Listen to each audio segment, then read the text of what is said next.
Le droit d'auteur. Oh, le droit d'auteur, quel sujet d'actualité! J'ai d'ailleurs ma collègue Nancy qui va nous parler du droit d'auteur. Bonjour Nancy. Bonjour Gaëlle. Peux-tu nous expliquer c'est quoi exactement le droit d'auteur? Bien sûr. Dans le fond, le droit d'auteur, c'est un droit d'usage exclusif d'une œuvre par son créateur. Donc, on parle d'un texte, d'une image, d'un enregistrement vidéo. Il y a seulement le créateur qui a le droit d'utiliser, de transformer son œuvre. OK. Le droit d'auteur doit être respecté par tout le monde. Donc, que ce soit les élèves, que ce soit le personnel, on est tous impliqués.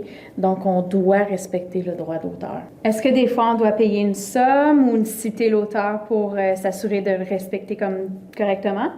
Ça dépend de la volonté du créateur. Donc, ça se peut que pour utiliser une image, on doive payer des droits d'utilisation, comme d'autres fois, peut-être que c'est seulement de citer la source. Ça dépend vraiment de l'œuvre et du créateur. OK, d'accord. Maintenant, Nancy, peux-tu nous expliquer c'est quoi exactement les conséquences du non-respect du droit d'auteur, que des fois on appelle le plagiat?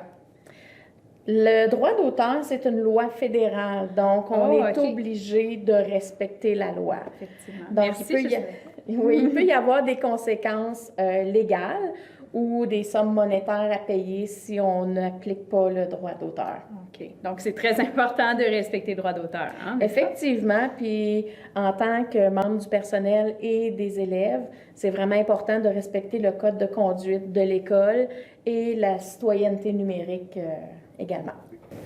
Et puis maintenant, en salle de classe, comment est-ce qu'on peut enseigner le droit d'auteur ou même sensibiliser les gens au droit d'auteur? Dans le fond, c'est en informant les gens de toutes sortes de façons, comme en écoutant cette capsule. Et puis, il y a aussi cette affiche qui est présente dans nos écoles. Puis les élèves, dans toute leur production, doivent respecter le droit d'auteur. Puis le processus d'enquête dans le curriculum d'études sociales, c'est vraiment un bon point de départ pour avoir cette discussion-là avec nos élèves. Absolument, oui. Puis est-ce qu'il y a un site des compétences informationnelles où les élèves et même les enseignants du CSCCE pourraient aller trouver de l'information?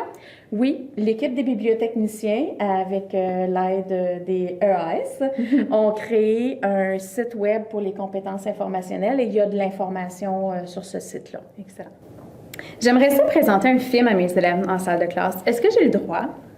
Oui, tu as le droit. Le Conseil a fait l'achat d'une licence de diffusion auprès d'Audio Cinéfilm. OK. Et puis, est-ce qu'on a d'autres options? Oui, il y a une option qu'on n'a pas, par exemple, c'est tous les abonnements des plateformes de style Netflix. C'est pas permis parce que c'est des abonnements personnels, donc on ne peut pas présenter en salle de classe des productions venant de ces plateformes-là. Exactement. OK. Exactement. Par contre, on peut utiliser l'Office national du film, qui est l'ONF ou IDELO. Ça, il n'y a aucun problème. Et si je voulais présenter un film pour une levée de fonds, est-ce que j'ai le droit? Oui, par la licence d'Audio Cinéfilm, c'est possible. Il s'agit, par contre, que l'événement doit se tenir sur le terrain de l'école ou dans l'école et non dans un autre endroit comme un centre communautaire. OK. Dans le fond, c'est quoi la licence Audio Cinéfilm? Dans le fond, tu dois te procurer le média que tu veux présenter à tes élèves, donc que ce soit le DVD ou Blu-ray. Tu regardes qui est le studio de production du film. Oui. Et tu valides auprès du site web d'Audio Cinéfilm si ce studio de production-là est couvert avec la licence. Ah, excellent. Si oui, il n'y a aucun problème. Le conseil est couvert pour la production, la présentation du film. OK. Maintenant que je pense, les images qu'on met dans nos présentations sur les sites web, est-ce qu'on peut les utiliser? Dans le fond, on doit toujours respecter le droit d'auteur. OK, oui. Donc, si c'est des images qui ne sont pas libres de droit? Malheureusement, non. Par contre, il y a des sites web qui existent comme Pixabay, FreePic, qui nous permettent. Exactement, que tu peux aller chercher des images libres de droit.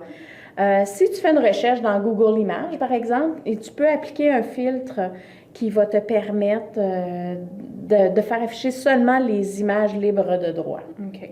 Donc, ceux-là, c'est permis.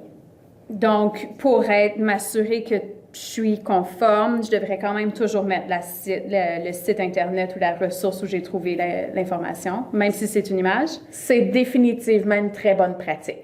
Merci beaucoup, Nancy, pour cette belle capsule et d'avoir répondu à toutes mes questions par rapport aux droits d'auteur. Si vous avez d'autres questions par rapport aux droits d'auteur, je vous invite à aller visiter ces sites Internet pour en apprendre davantage et on se revoit à une prochaine capsule. Au revoir. Au revoir.